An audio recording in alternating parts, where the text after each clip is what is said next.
Oi pessoal, tudo bem? Como estão? Continuando aqui na nossa tutela provisória. Na semana passada tivemos primeiro uma aula geral sobre tutela provisória, depois uma aula geral sobre tutelas de urgência, em que vimos inclusive os requisitos das tutelas de urgência, tanto antecipada quanto a cautelar, naquela ideia de unificação dos regimes das tutelas de urgência feita pelo Código de 2015 com muito acerto. E hoje vamos iniciar o estudo da tutela antecipada em caráter antecedente, que tem algumas peculiaridades, que é uma técnica muito nova no CPC de 2015, não a tutela antecipada, mas essa possibilidade de ser pleiteada em caráter antecedente e os desdobramentos que isso tem. Então eu peço a vocês muita atenção. Vejam esse vídeo com atenção, anotem as dúvidas que com certeza existirão. Deem uma olhadinha no roteiro que eu botei para vocês, lá eu fiz até um esqueminha para vocês entenderem o procedimento da tutela antecipada em caráter antecedente. Deem uma lida no texto do professor Sica, que eu coloquei para vocês, que é um texto muito legal, que traz vários problemas da tutela antecipada em caráter antecedente. Nós não vamos esgotar esse texto nessa aula. Já indiquei para vocês lá alguns itens, os itens iniciais que vamos ler, e aí na outra aula nós continuaremos lendo esse texto, porque ele tem algumas questões bem importantes. Então amanhã permanecemos ainda na tutela antecipada em caráter antecedente, porque tem uma série aí de questões importantes para nós vermos a esse respeito, e também algumas problematizações que eu coloquei para vocês, de algumas dúvidas que surgem, algumas questões que são controversas na doutrina, para nós podermos dialogar aí sobre isso, ok? Só relembrando, pessoal, estamos falando aqui da tutela antecipada, não estamos falando da tutela cautelar. Tutela cautelar que nós estudaremos posteriormente também tem a possibilidade de ser concedida em caráter antecedente, mas ela não tem algumas questões que vão aparecer aqui na tutela antecipada. Estamos falando da tutela antecipada, ou seja, aquela tutela por meio da qual se pede a antecipação de um ou mais efeitos da tutela final pretendida. Eu não posso aguardar, eu não posso arcar com o ônus do tempo do processo, porque existe um perigo de dano. Aqui nós estamos falando de tutela antecipada de urgência, portanto existe o perigo de dano e por isso eu não posso aguardar. Já vimos que são 2 os requisitos para essa tutela, assim como são também os requisitos da cautelar: probabilidade do direito e perigo de dano, além, é claro, da reversibilidade da tutela, que também é um requisito que vai aparecer aqui. Esses requisitos, então, têm que estar presentes, e aí eu posso pleitear minha tutela antecipada em vários momentos. Eu posso pleiteá-la em caráter antecedente, que é isso que nós vamos ver agora. Mas eu posso pedi-la também em caráter incidental, junto com a formulação do meu pedido de tutela final, o meu pedido dito principal.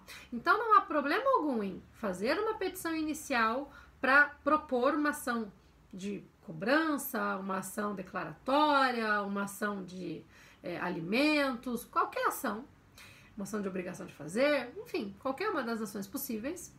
E nesta petição inicial eu formular, além do meu pedido principal de condenação, de alguém a pagar a condenação, de alguém a fazer, e declaração de inexigibilidade de um débito, seja lá o que for, formular um pedido de tutela antecipada, ou seja, eu peço para o juiz desde já, antes de aguardar o decorrer do processo, antes de aguardar a decisão final, me dar um ou mais efeitos que aquela tutela final me concederia. Na aula de tutela de urgência, eu contei para vocês o exemplo da inscrição no Serasa. Eu não posso esperar o julgamento do meu pedido revisional contra o banco ou para discutir determinado contrato para só então receber aquela tutela. Pode ser que eu tenha prejuízos em razão disso, o meu perigo de dano vem daí. Então eu peço desde já para o meu nome ser retirado do Serasa logo que eu proponho a ação. Isso vem em caráter incidental. Assim como essa tutela pode ser pleiteada depois. Só lá na fase de saneamento ou na fase instrutória surgiu a urgência. Então só aí eu formulo o meu pedido de tutela antecipada. O pedido de tutela antecipada pode ser concedido até mesmo na sentença. Agora fica um pouquinho difícil de vocês entenderem isso, porque nós não estudamos ainda os recursos. Mas quando estudarmos os recursos lá no segundo semestre, eu vou contar para vocês que os recursos de apelação em especial, como regra, possui efeito suspensivo. O que significa dizer que um recurso de apelação, como regra, possui efeito suspensivo? Significa dizer que quando eu interponho um recurso de apelação de uma sentença que me prejudica, aquele recurso, em regra, suspende os efeitos daquela sentença. A parte beneficiada pela sentença não pode iniciar, por exemplo, a execução, sequer provisória, porque existe um efeito suspensivo que impede isso. Então, é preciso aguardar o julgamento do recurso para só então possibilitar a produção de efeitos pela sentença com possível execução, ainda que provisória. O efeito suspensivo existe como regra na apelação, não existe como regra no agravo de instrumento, embora possa ser concedido no agravo de instrumento. Então, o agravo de instrumento interposto daquelas decisões parciais de mérito que estudamos no ano passado e que vamos estudar de novo nas próximas semanas, vão ser objeto de agravo, né? Essas decisões vão ser objeto de agravo, e esse agravo, como regra, não tem efeito suspensivo. Deveria ter, porque deveria se aplicar aí o regime da apelação, mas como é um agravo, a princípio não tem o efeito suspensivo, embora ele possa ser concedido. Seja como for, quando então eu faço o meu recurso de apelação, por exemplo, e esse recurso suspende os efeitos da minha sentença, pode ser que eu tenha interesse em tirar o efeito suspensivo de uma parte desse recurso de apelação. É para isso que serve a concessão de uma tutela antecipada na sentença. Por quê?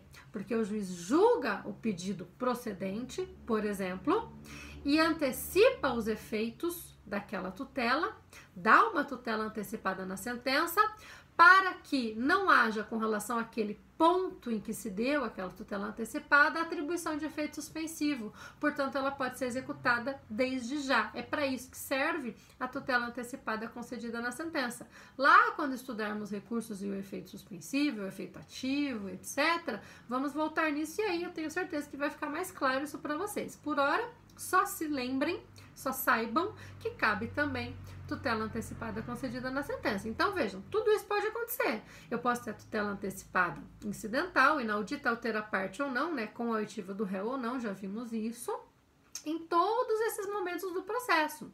Não é dessa tutela em caráter acidental que estamos falando agora.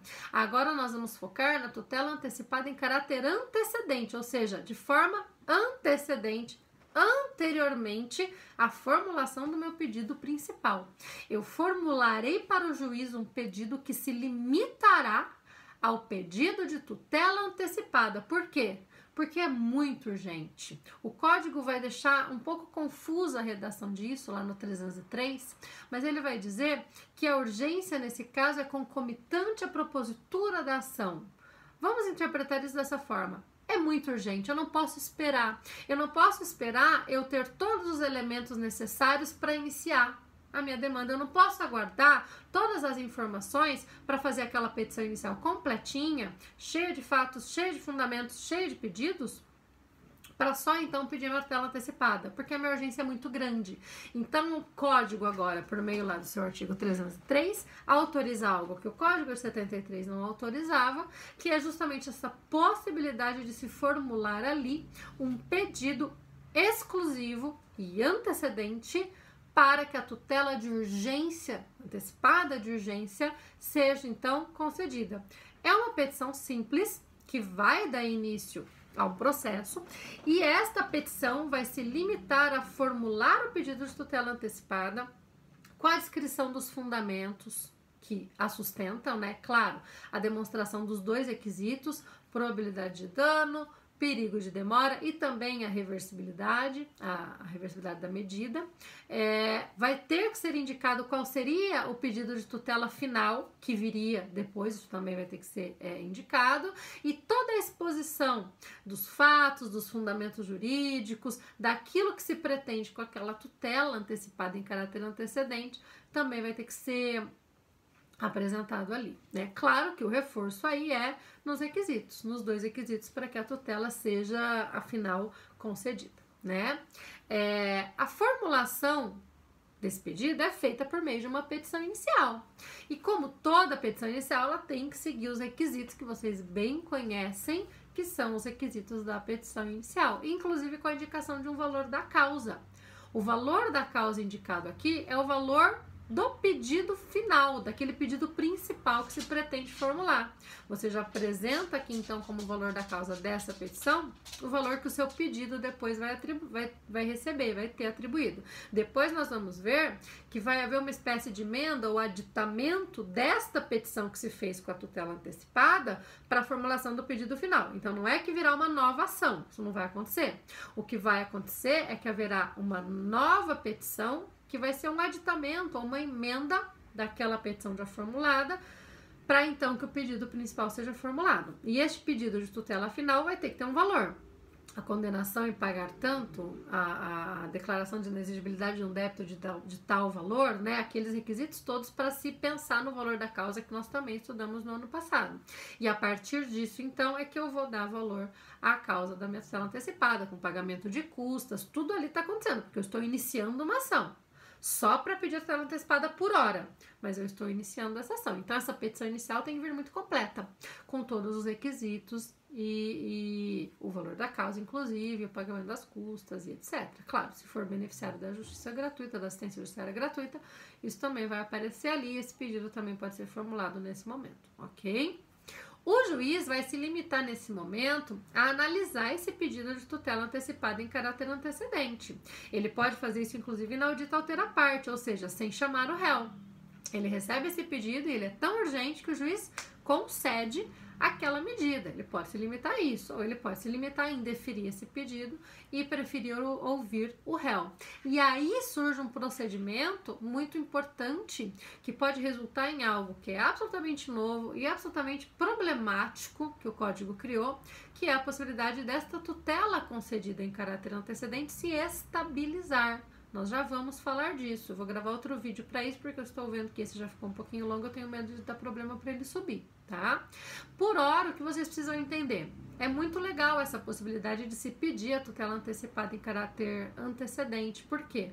Porque, de fato, nem sempre dá para esperar a formulação de todos os elementos daquela petição inicial, de todos os fatos, de todos os fundamentos jurídicos, para só daí eu formular o meu pedido. Às vezes, realmente, a urgência é muito grande e eu não posso esperar. Então, é bacana essa possibilidade que o artigo 303 do CPC abre de formulação de um pedido exclusivo de tutela antecipada em caráter antecedente, que depois vai ser aditado, complementado por meio de um pedido principal, ok?